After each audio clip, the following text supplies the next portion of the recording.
Je profite de l'occasion pour vous souhaiter à tous une bonne et heureuse année, en espérant qu'au cours de celle-ci, nous puissions avoir des relations plus conviviales et que la commune puisse recommencer à vivre normalement.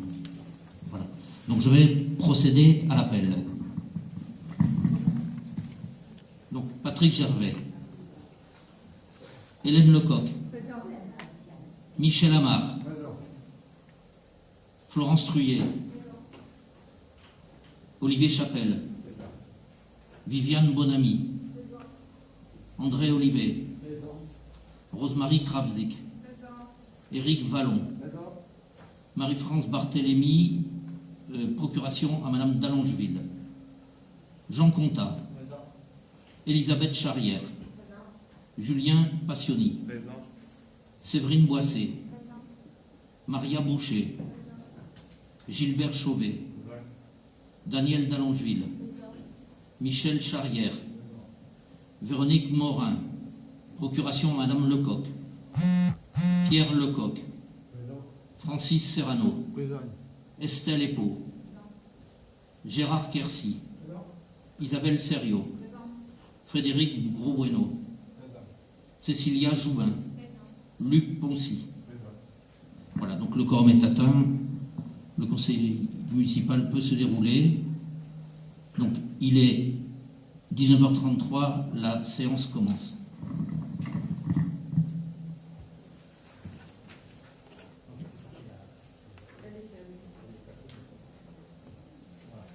Donc je désigne comme secrétaire de séance Madame Lecoq.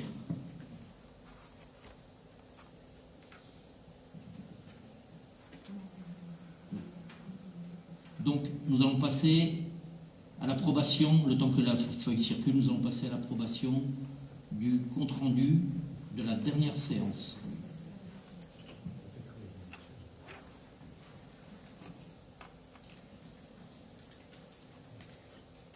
Donc, est-ce qu'il y a des observations?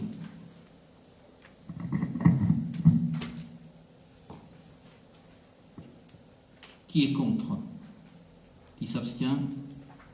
Adopté à l'unanimité.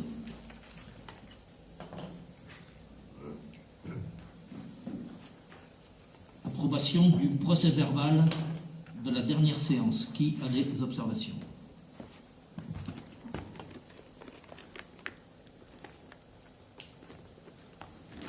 Qui vote contre? Qui s'abstient? Adopté à l'unanimité. Et nous allons faire circuler les comptes rendus et le procès-verbal pour signature.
Nous allons commencer les délibérations.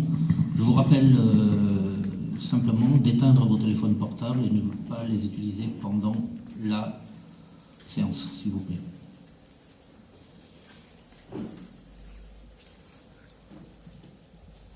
Bien, donc délibération numéro 1, révision du plan d'occupation des sols en plan local d'urbanisme, arrêt du projet du plan local d'urbanisme et bilan de la concertation. Rapporteur, M. Amar.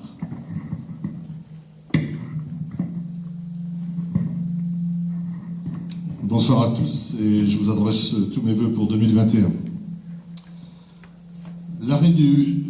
Ce soir, nous allons statuer sur l'arrêt du projet du PLU. Et comme nous avons beaucoup de personnes qui nous regardent sur le site ou qui nous écoutent, je voudrais en préciser un petit peu les contours de ce PLU. Je rappelle que le plan local d'urbanisme regroupe l'ensemble des différents documents visant à assurer le bon développement urbain de nos villes.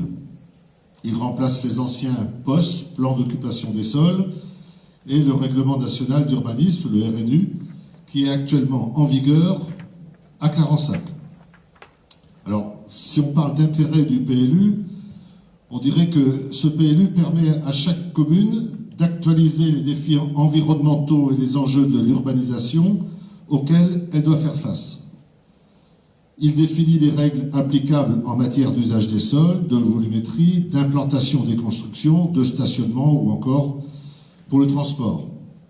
Il permet également de vérifier la faisabilité d'un projet et de prendre connaissance des règles à respecter au sein d'une commune. Quelques petits rappels sur la chronologie ou sur l'historique de la constitution de ce PLU à Clarensac. En 2012, il y a eu les premières études sur la constitution du PLU. Puis, entre 2013 et 2019, il y a eu la constitution du PADD. Le PADD, c'est le plan d'aménagement de développement durable, avec un premier bureau d'études qui s'appelait SFI, puis il a été remplacé par le bureau Altereo. En février 2020, donc juste avant les élections, le PADD a été débattu en conseil municipal qui donnait acte du projet pour la commune. Ce PADD constitue la base du dossier du PLU. Il fixe notamment des objectifs chiffrés de modération de la consommation de l'espace et de lutte contre l'étalement urbain. C'est l'article L151-5 du Code de l'urbanisme.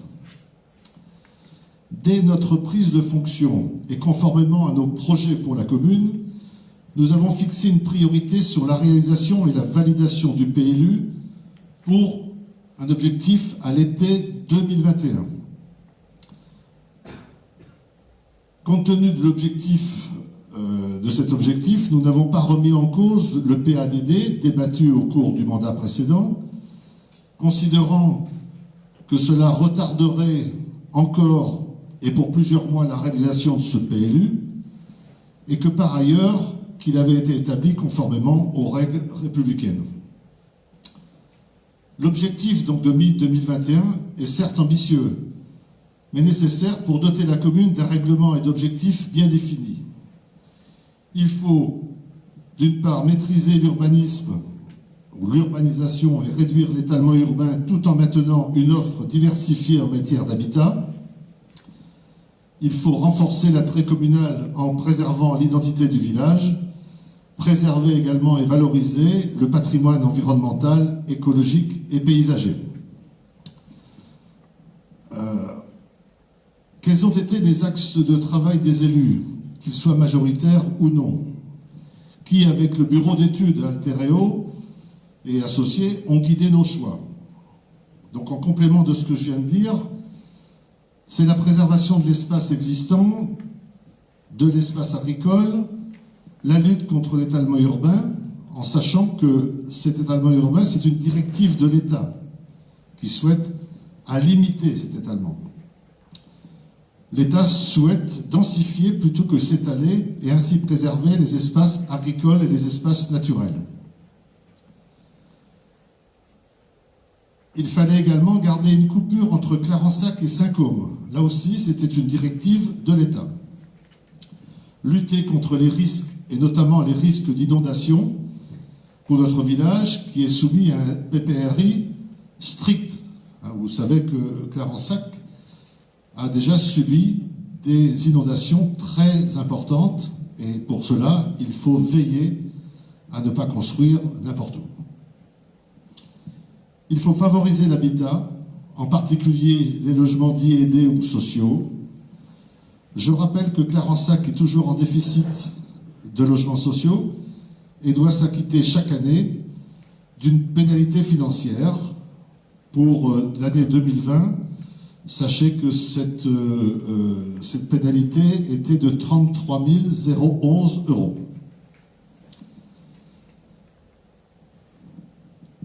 Donc, entre juin 2020 et décembre 2020, nous avons donc étudié le règlement, les OAP, c'est-à-dire les orientations d'aménagement et de programmation, et le zonage. Il y a donc eu plusieurs réunions forcément de la commission d'urbanisme de la commune. Après, il y a eu 2 réunions publiques pour présenter le PLU aux habitants. Les habitants ont également eu la possibilité de venir en mairie pour s'exprimer sur un registre. Et le bilan de la concertation vous a été transmis avant le conseil. Une réunion avec les personnes publiques associées, les PPA, a également été organisée. À cette réunion y assistait NIM Agglomération, le PLH, Programme local de l'habitat, le SCOT, Schéma de cohérence territoriale, la DDTM, la Direction départementale des territoires et de la mer, la CDPNAF, Commission départementale de la préservation des espaces naturels, agricoles et forestiers, la MTDA, qui est une agence d'un bureau d'études et de conseil à l'environnement et qui accompagne tous les acteurs publics, les collectivités, pour nous aider, pour nous faire voir, par exemple, un exemple, c'est eux qui ont déterminé que sur la zone des Moulons, eh bien, il y avait un tas de biodiversité qu'il fallait préserver. Et puis, assister également à cette réunion les communes avoisinantes. Donc, à ce conseil municipal, il s'agit de procéder à l'arrêt du projet du plan d'urbanisme dans son formalisme. Pour mémoire, il y aura d'autres étapes après cela, avant la validation du PLU, notamment la prise en compte des remarques qui auront été effectuées par les personnes associées, ce que je viens de dire tout à l'heure. Ils ont 3 mois. Donc on est déjà sur fin mars.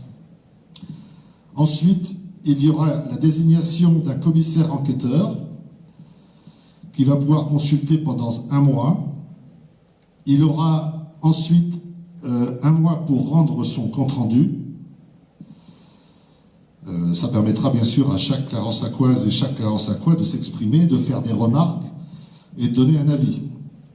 Et ce ne sera qu'à l'issue de toutes ces concertations et des corrections éventuelles que le PLU sera validé après dépôt en préfecture.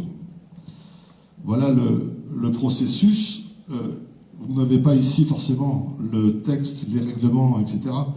C'est un dossier qui est très épais. Hein. Il va être transmis dans un premier temps à la préfecture, dès que le projet, toujours, en attendant la suite. Voilà, je ne sais pas si vous avez des questions à poser concernant ce projet, cet arrêt du projet du PLU.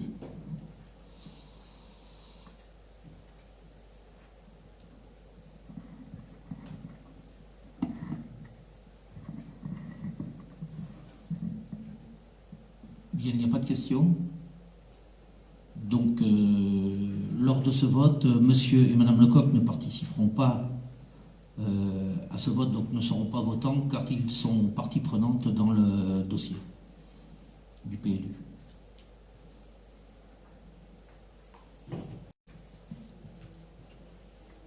Mais madame Lecoq votera pour madame Morin. Voilà. Donc, je vais passer au vote. Qui est contre ? Qui s'abstient? Adopté à l'unanimité.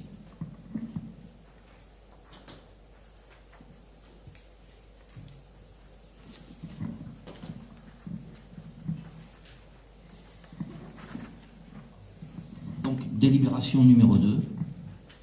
Demande de subvention d'investissement pour le projet de rénovation énergétique du bâtiment de l'école maternelle et celui dédié aux associations Clarence-Aquoise. Donc j'en suis le rapporteur. Notre équipe avait pour 2021 le projet de rénover le bâtiment de l'ancienne école, faire une rénovation énergétique, c'est-à-dire toiture, isolation, portes et fenêtres et faux plafond.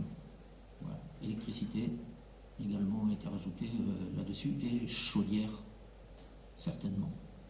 Voilà. Donc la préfecture de région nous a contactés il y a une quinzaine de jours pour que nous puissions présenter un projet, pour nous demander si nous avions un projet à présenter pour bénéficier d'une allocation exceptionnelle dans le cadre de la dotation de soutien à l'investissement local, la DSIL. Ça fait partie des mesures gouvernementales de soutien à l'activité. Donc voilà. Alors, nous avons dû pendant 15 jours cravacher pour 15 jours, 3 semaines pour obtenir les devis, tous les devis. C'est l'ensemble du bâtiment, enfin toute la grande longueur du bâtiment et le bâtiment du coin des Arts. Pour avoir les devis concernant la rénovation énergétique. Ce devis, disons en gros, est de l'ordre de 400 000 € environ. Hein. Et nous avons dû donc leur présenter un bilan financier, enfin en tout cas un financement prévisionnel. Donc nous avons, donc la DSIL peut nous donner 35% de cette somme, maximum, hein, chaque fois c'est maximum. Le contrat Bourg-Centre, 30%. Le département avec le pacte territorial, alors 25% jusqu'à 300 000 € et 15% entre 300 et 500 000 €. Le PETR ne participe pas et le fonds de concours de Nîmes Métropole, 50% du reste à charge des dépenses à définir. Sachant que nous ne pourrons de toute façon pas obtenir plus de 80% de la dépense totale. C'est-à-dire que si au maximum, ce qui serait quand même rare, mais ce qui serait bien, il ne nous resterait plus qu'un autofinancement de 80 000 € en gros sur ce bâtiment. Pour l'ensemble de la rénovation. Voilà, c'est une chance, c'est une opportunité. Il a fallu travailler très dur et le projet doit être mardi à la préfecture avec la délibération. Voilà, donc est-ce qu'il y a des observations sur ce projet?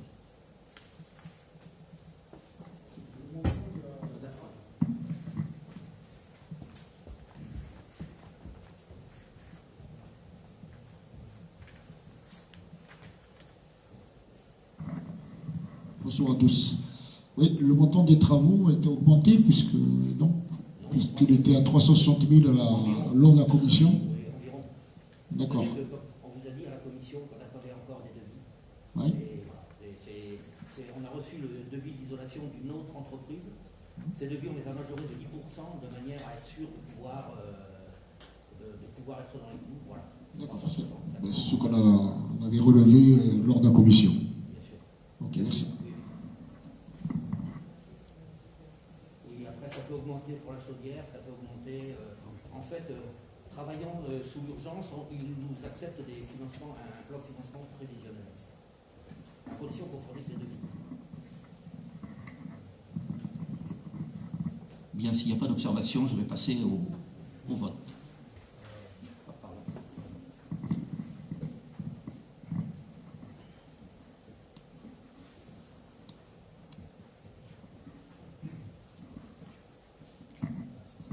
Simplement une petite interrogation concernant la chaudière. il serait bon de regarder ce qu'on a déjà payé, puisqu'il me semble que la chaudière a été changée. Et donc, je ne vois pas pourquoi aujourd'hui on reparle d'une chaudière.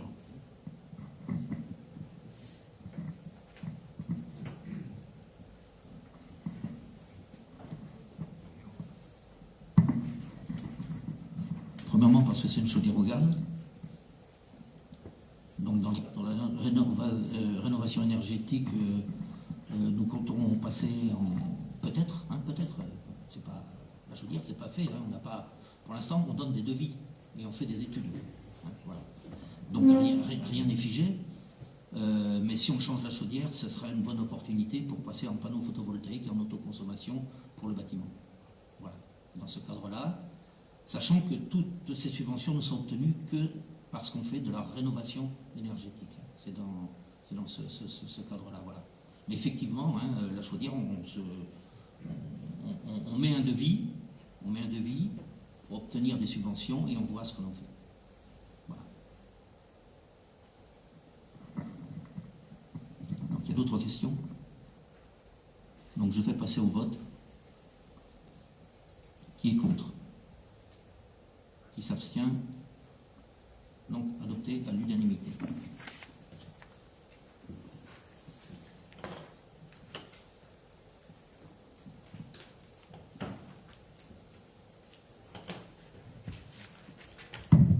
Donc nous allons passer au rapport de présentation numéro 3, modification des horaires d'ouverture de la mairie au public. Madame Lecoq.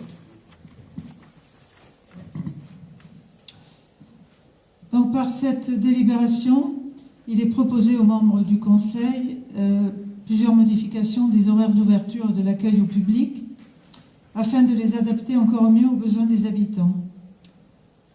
Alors pour avoir des éléments factuels à intégrer dans la réflexion, une première étude a été faite sur la fréquentation de l'accueil durant 4 mois, de septembre à décembre. D'ailleurs, elle a été diffusée aux membres de la commission services et personnels. Alors, un point a attiré notre attention, puisqu'on comparait la fréquentation de différentes tranches horaires. Celle située de 15h30 à 17h30 est peu utilisée par les visiteurs.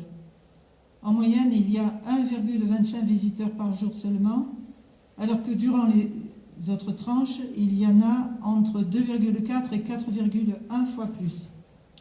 La tranche la plus fréquentée est celle de 8h30 à 10h, et en septembre, il y avait 5,3 visiteurs par jour. En conséquence, nous vous proposons plusieurs modifications dans les horaires d'ouverture de l'accueil au public. La première, sachant que ces modifications seront expérimentées pendant 1 an.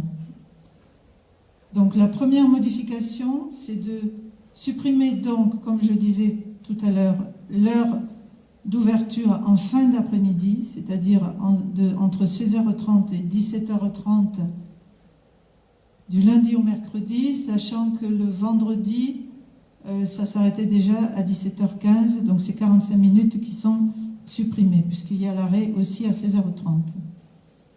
Mais nous rajoutons 1 heure entre 13h et 14h les lundis, mardis, mercredis et vendredis, sachant que également on rajoute 1/4 d'heure de midi à 12h15 les lundis, mardis et mercredis.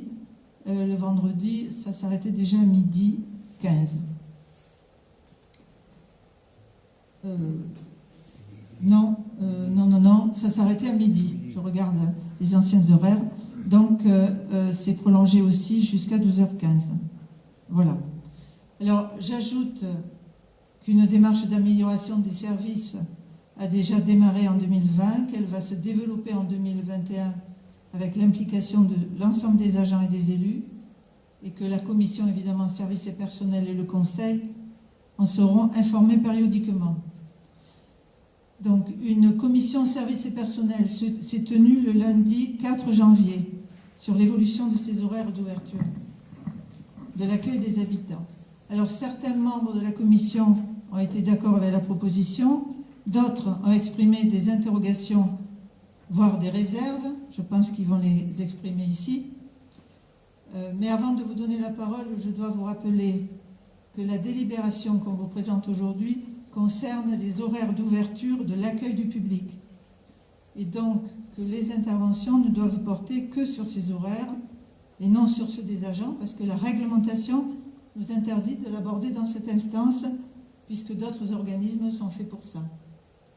Voilà, donc est-ce qu'il y a des questions ?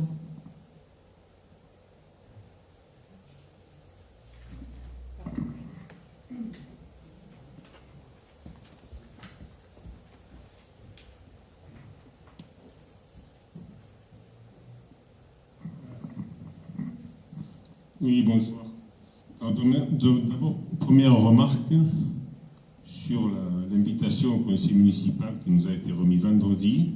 Il est noté, vu l'avis de la commission du service et du personnel, alors que la commission ne s'était pas encore retenue. Donc au moins qu'on respecte même... Alors je vois d'autre part qu'on n'a pas tenu compte de nos remarques, puisque vous nous présentez les remarques, les horaires que vous nous avez présentés à la commission et pour lesquels nous n'étions pas d'accord. Et d'ailleurs, il n'y a pas que les membres d'opposition qui n'étaient pas d'accord. Vous dites que c'est... Bon, on a fait une étude. Bon, l'étude, moi, ce que j'ai noté sur l'étude, c'est le peu de fréquentation totale des services au public, hein, que ce soit téléphonique ou en présentiel. Par rapport une remarque également sur le serveur vocal de la mairie, il est encore mentionné que le service est ouvert que le matin.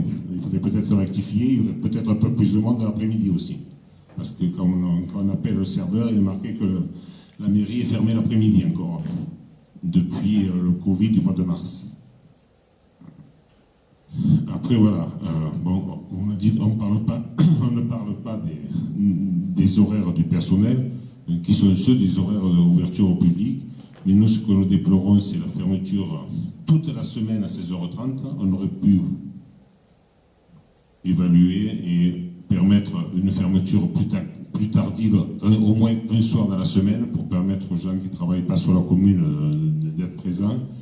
Et le deuxième remarque aussi, c'est qu'à 16h30, il n'y a plus personne, ni en physique, ni pour les appels téléphoniques, puisque tout le personnel s'en va de la mairie à 16h30. Ça fait un peu tôt si un habitant de Clarensac a un problème pour contacter les services après 16h30. Voilà. Après, j'avais posé, Hélène, si vous êtes renseignée, la question pour la pause méridienne. Hein, c'est bon? Non, mais comme on ne parle pas des horaires... Oui, non, mais c'est pas réglementaire, on pourra pas... Ça se pourra oui, pas... mais vous me l'avez posé autrement, c'était aussi... Est-ce que... Vous êtes renseigné si c'était bon ou pas? Normalement, est-ce que ces horaires apportent un surcoût à la commune? La réponse est non, je peux déjà... Non, mais ça j'en étais d'accord, il y a pas de... Je comprends, c'est juste un aménagement, il n'y a pas de surcoût, plus de... Non, là, on est d'accord. Et pareil, l'ouverture, 8h30, tous les jours, ça fait bonheur. Je ne rencontre pas grand monde le matin à 8h30 dans le village, quand je vais chercher mon... Voilà, c'est tout. C'est ce que je voulais dire, c'est que voilà, on n'a en aucun cas tenu compte de nos remarques, puisque c'était ficelé avant la commission.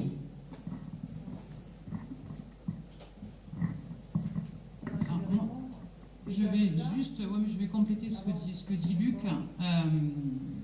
Sur la délibération, vous mettez, vu l'avis de la commission services et personnels. On ne sait pas si l'avis est favorable ou défavorable. Donc, je pense que vu les échanges qu'on a eus, vous n'entendez pas? Vu les échanges qu'on a eus, je ne suis pas sûre qu'il y en ait beaucoup qui étaient vraiment favorables. Donc, moi, je vais répéter ce que j'ai dit en commission. Je ne pense pas que les horaires d'ouverture de la mairie se calculent par rapport à la fréquentation. On est sur un service public, et un service public se doit d'être ouvert à la population.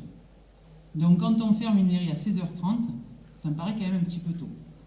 Quand on l'ouvre entre midi 15 et 13h, je ne pense pas qu'il y ait beaucoup de Clarensacois qui soient sur Clarensac pour pouvoir venir à la mairie entre midi et 2. En tout cas, je parle de ceux qui travaillent à l'extérieur de Clarensac.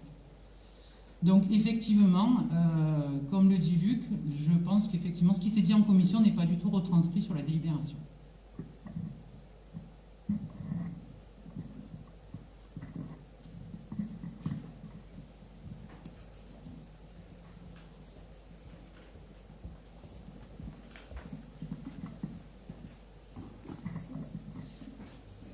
Alors la première question de Luc Poncy portait sur l'avis. Effectivement, il y a écrit « vu l'avis de la commission services et personnels en date du 4 janvier », mais il n'y a pas dit l'avis favorable. Donc ça prenait acte simplement, puisque le document vous était envoyé à l'avance, avant la commission, qu'il y aurait une commission le 4 janvier 2021. Et puisque vous aviez le loisir de faire état de vos remarques au Conseil. Donc ça c'est pour la première question. Les autres questions.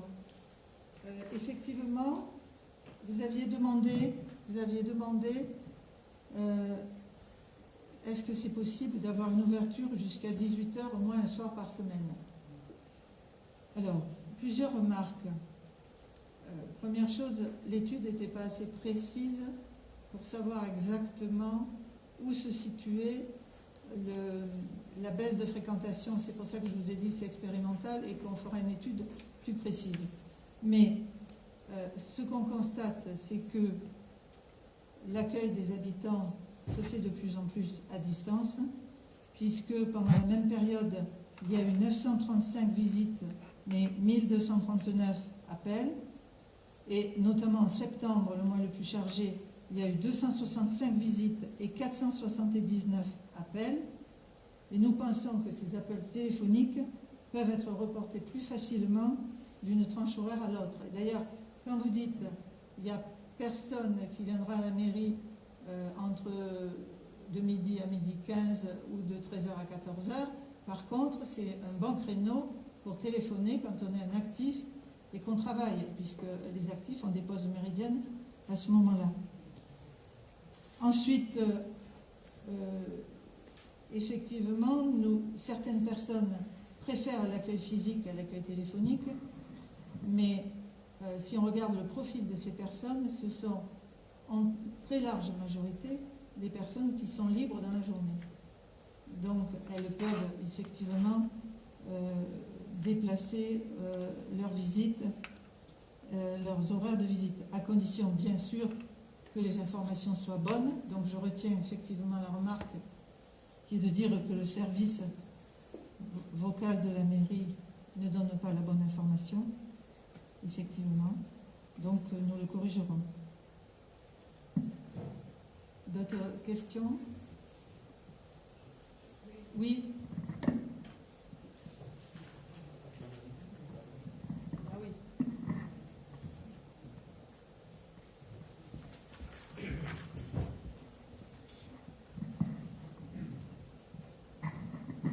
Oui, bonsoir. Je voulais juste préciser que je regrettais personnellement que le changement de messagerie n'ait pas été fait avant, parce que je l'ai personnellement spécifié au personnel du secrétariat.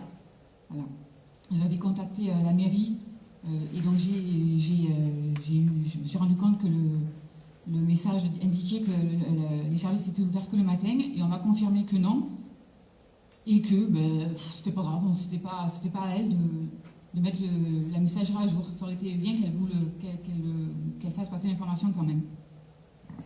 Je vais vous faire goûter le message qu'il y a à l'heure actuelle et vous allez voir que les horaires d'après-midi sont prévus. Et depuis longtemps. Voilà. Pas depuis longtemps, je vais vérifier. Alors, monsieur.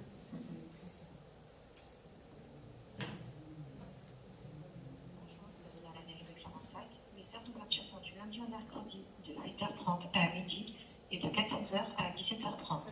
Le jeudi de 8h30 à midi et le vendredi de 8h30 à midi et de 14h à 17h15. Merci de laisser un message.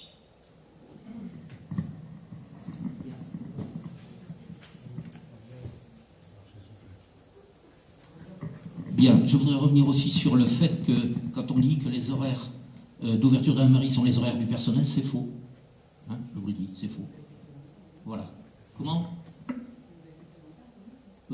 à l'heure actuelle, sur la délibération, il est marqué horaire des ouvertures de la mairie. Mais le personnel ne travaille pas essentiellement à ces horaires-là, parce que, entre autres, le jeudi après-midi, ils sont là en présentiel en train de travailler. Voilà. Dans la commission, le document qui vous avait été diffusé, justement, montrait qu'il y en avait qui étaient différents. Mais de toute manière, on a dit tout à l'heure qu'on ne parlait pas des horaires des agents, donc on ne revient pas. Luc, c'est parce que c'est toi qui as dit que les horaires du personnel correspondaient aux horaires de la mairie. Pour le soir, j'ai dit qu'il n'y a plus personne à 16h30 à la mairie. Ce qui est vrai, d'après le document que nous avons introduit. Que tous les agents partaient à 16h30. De l'accueil, Non, mais... Donc, est-ce que vous avez d'autres questions sur les horaires d'ouverture de la mairie? Oui.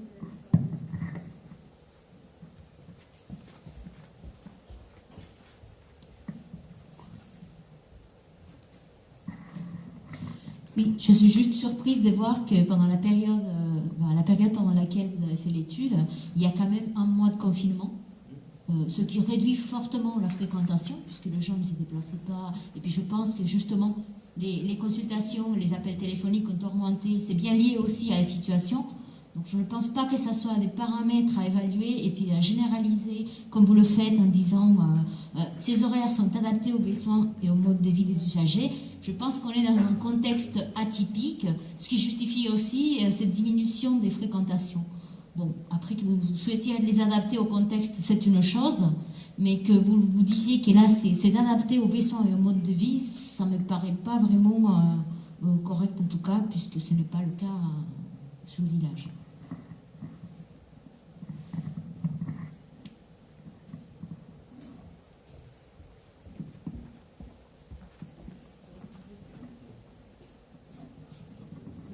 C'est d'ailleurs pour ça que tout à l'heure, j'ai dit que c'était une première étude et que nous allons expérimenter ces horaires pendant 1 an avec des modalités de mesure que nous définirons lors de la prochaine commission services et personnel.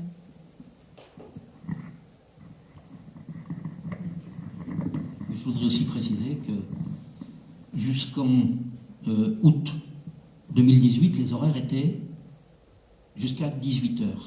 Et que c'est bien la majorité de certains qui ont voté pour la diminution des horaires à partir de septembre 2018. Voilà. Bien, s'il n'y a plus de questions, je vais passer au vote. Qui est contre ?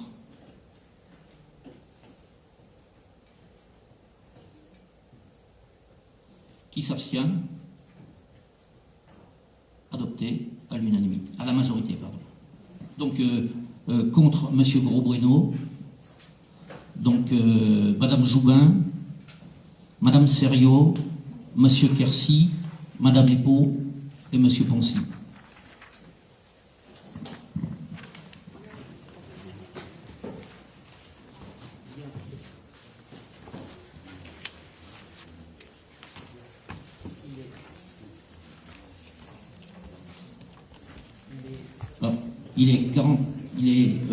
Pardon, excusez-moi.